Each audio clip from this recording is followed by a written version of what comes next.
hello Galactic family. Stillness in the storm editor. For those who have been following the story for some time, it seems like we've been hearing about the financial reset for years. Some assume that because it hasn't happened as previously promised that the whole narrative is a fraud, but there is probably more complexity at work. There are many aspects to the below synopsis that can be verified via other means, which I strongly encourage for your own discernment and comprehension.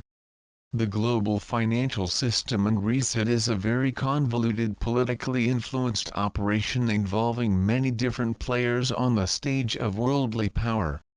As such, there are no quick or easy solutions. There is no big red button that simply needs to be pressed for all our earthly problems to disappear in a fortnight. It takes a great deal of research, patience, and contemplation to understand how all these factors work together. Much like playing a game of chess takes careful consideration of each move, with the players who think far in advance having the greatest opportunity for success. And of course, while these grand developments seem to be unfolding, as individuals there is still much we can do in our personal lives to regain control and play our parts in the shift already taking place. Justin. Source: The Mind Unleashed. By Lance Shuttler, October 11, 2016. Behind all the chatter of who will be the United States' next president, there is something much larger playing out. Something bigger than most people could even believe. Though what you are about to read is indeed real and will soon be undeniable. With almost all of the real money, that being gold, silver, metals, jewels and all the legitimate notes, bond and certificates, the nations of the Eastern Hemisphere are poised to shift the entire global financial system back to the rightful owners of this massively large cache of assets. What is known as the global collateral accounts, is something John F. Kennedy was working on opening up for humanity. These accounts are what the Bretton Woods Agreement was based upon, though fraudulently. These accounts are what almost every nation and what all of the big banks have been unlawfully abusing. Now though, an international alliance is working together to open these accounts for the benefit of humanity, which is being spearheaded by a man known as Neil Keenan. Here are answers from Neil Keenan directly to questions we have asked him. This has been done as to educate a larger audience on what the global collateral accounts are, as well as to prepare that same audience for the large events that will be occurring in the very near future. Neil Keenan, JFK and Sukarno related the secret global reset agreement. ISIS, Putin, Russia, Turkey, Federal Reserve. Q. For those that don't know what the global collateral accounts are, can you give us an explanation of what they are and what purpose they are used for? The term global collateral accounts refers to the vast holdings of a Chinese consortium of depositors known as the Dragon family, and their legacy is centuries old.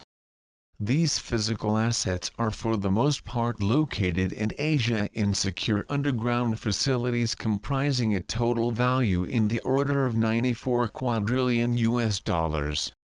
Primarily the asset holdings are comprised of gold bullion, along with other precious metals and gemstones, plus a great deal of paper currency, notes and bonds.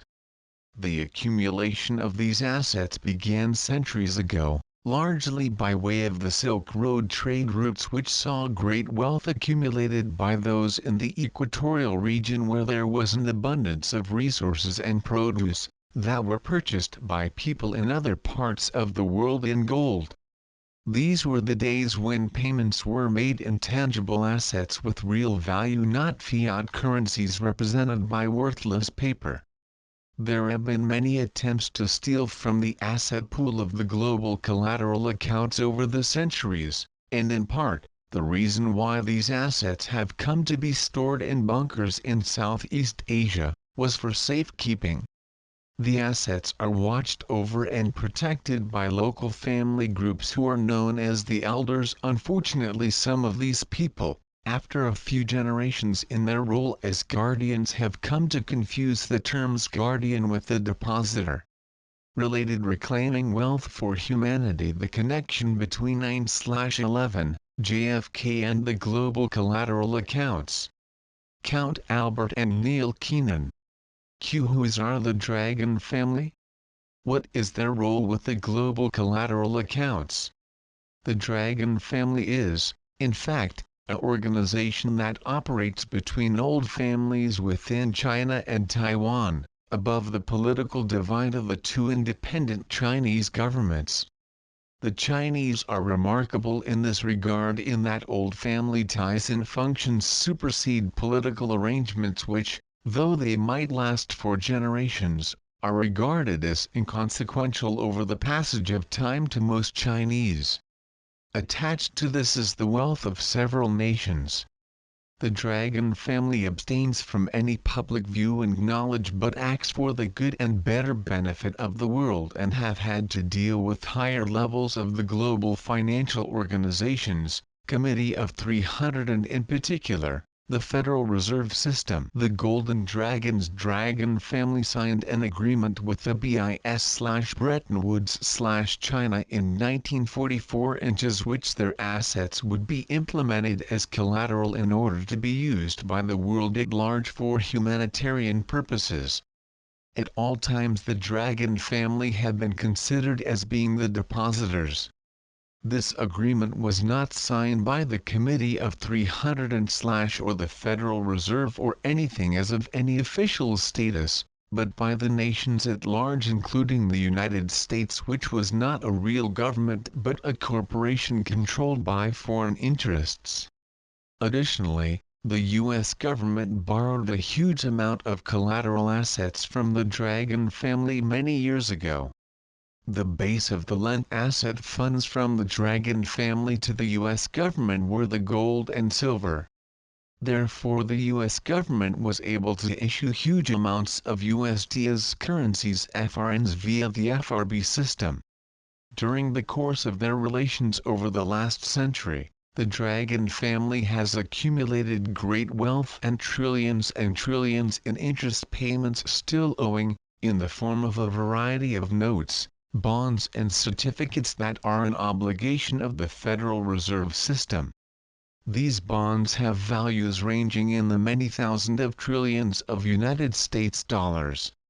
The Western nations are run at the discretion of the Committee of 300 and a number of nefarious collectives with various factions and groups including the Hidden Hand and the Federal Reserve System and many other such criminal outfits that work towards maintaining control over the Western Hemisphere and its people. This essentially is where we end up with the NWO. The Dragon family's investment was with respect to the best interests of the UN-termed Third World nations and especially such berated nations. However, the stated intentions never made it to manifestation in said lands, which was absolutely prevented by the Khazarian-run globalists who have been hiding within Judaism as cover and leveraging the anti-Semitism as a crybaby diversion for centuries. The humanitarian accounts were illegally and fraudulently repatriated almost immediately upon signing of the Bretton Woods Agreement, and this has continued unabatedly almost to this day. The financial doors have been closed to the cabal for a while, and we are now observing the beginnings of a resistance-driven man-made collapse/subversion of cabal control. The cabal-driven West have been laboriously attempting to engineer a financial collapse, given that they control much of the food production and finance, thereby leaving you, the people, with little or nothing other than starvation or slavery should they allow you to live, only to be sucked dry by financial usury, unlawful taxation and the pharmaceutical industry, to name but three machinations within their armory of assault. The United Nations Agenda 21, and now also Agenda 2030, states publicly and in their own writing for anyone to see that they wish to eliminate 80% of the people on the planet. A final note here is that the theft of the global collateral accounts by the West did not include the Dragon family, therefore the East has waited a very long time to be finally in control of their own destiny without Western interference. Although the cabal are attempting to create a third world war so that everyone is taken down with them. Related financial news recap. Welcome to the start of the Global Reset video. Was JFK working with President Sukarno of Indonesia to open the accounts? JFK, Sukarno, Johnson. Yes. In 1963, President John F. Kennedy entered into an agreement with President Sukarno to provide the funds to allow the United States Treasury to print its own currency, thus subverting the right to print the currency held by the Federal Reserve. Note: some publications spell Sukarno as Soekarno, but it should be made clear that both spellings refer to the same man, unless the author of any particular piece of writing is confused. The agreement would have transferred some 59,000 tons of gold to underpin this currency. The problem with this was that the U.S. domestic currency would have then been backed by gold, which would have been a violation of international agreements meant to stabilize currencies. Pictures don't lie. John Kennedy was emotionally high at this meeting, as was Sukarno, but unbeknownst to them, Vice President Johnson was a member of secret societies, the likes of which Kennedy had spoken against. My Pentagon sources advised me that Johnson was involved in the murder of JFK. The entire scenario was set up not only because of what Kennedy was doing in terms of ending the Federal Reserve System and replacing it with the new United States Treasury currency, but also with regards to the dismantling of the CIA. In addition, it involved both Texaco and Standard Oil and their loss of income in West Papua. In delivering all of the information that Johnson was getting from Kennedy and Sukarno in Washington, D.C. to his cabal bosses, the cabal managed to stop Kennedy from moving forward by assassinating him.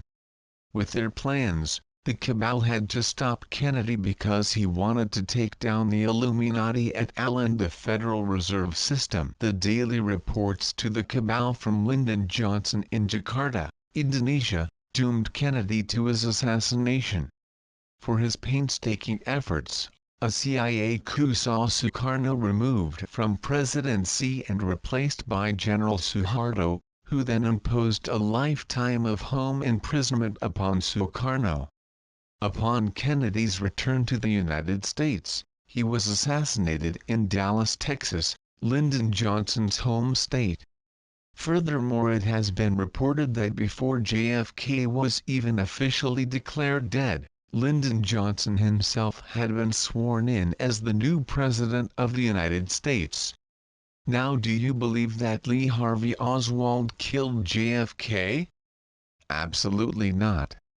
Lyndon Johnson, George H.W. Bush and the cabal were responsible for the assassination of JFK.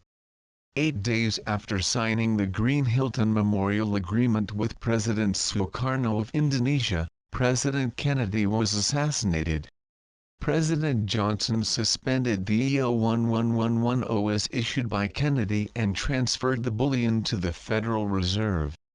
In Indonesia, President Sukarno was gradually being placed under house arrest. The Green Hilton Agreement was not implemented until 1968 when Sukarno fell from office, and at a time when global trade made it imperative to have a global currency. What is your role with these accounts and how were you chosen to be involved? It all started when Neil Keenan was approached by the Dragon family DF, through a diplomat representative named Akiko Yamaguchi. Because of the assistance and political connections that I had provided him with previously, Yamaguchi persistently sought out myself to provide direct services on his behalf related to international banking and trading transactions in furtherance of Dragon Family humanitarian programs which are to be implemented when the global collateral accounts are lawfully opened. What is the Monaco Accords and what was accomplished there? In August of 2011, myself and a very powerful political associate arranged a secret meeting of 57 global finance ministers, none from any Western nations, aboard a yacht in Monaco for the purpose of setting up a new worldwide, asset-backed financial system. Word of the gathering reached the Rockefellers, the preeminent U.S. clan of that oligarchy, who dispatched Senator J. Rockefeller to essentially crash the party as an uninvited guest. I physically blocked Rockefeller at the gangplank. When Rockefeller demanded, "Don't you know who I am?" I responded, "Yes, you're exactly the person we don't want on this boat." After Rockefeller's unceremonious ejection, the yacht was then buzzed by Black Hawk helicopters before French fighter jets gave a warning pass overhead, whereupon the helicopters retreated. Within several months, the agreement realized from that meeting, the Monaco Accords, was made official by its co-hosts, and that document has now been signed by over 180 countries. This was an unprecedented collective step toward wresting control from the criminal planetary domination by the West. Out of this was born the BRICS alliance,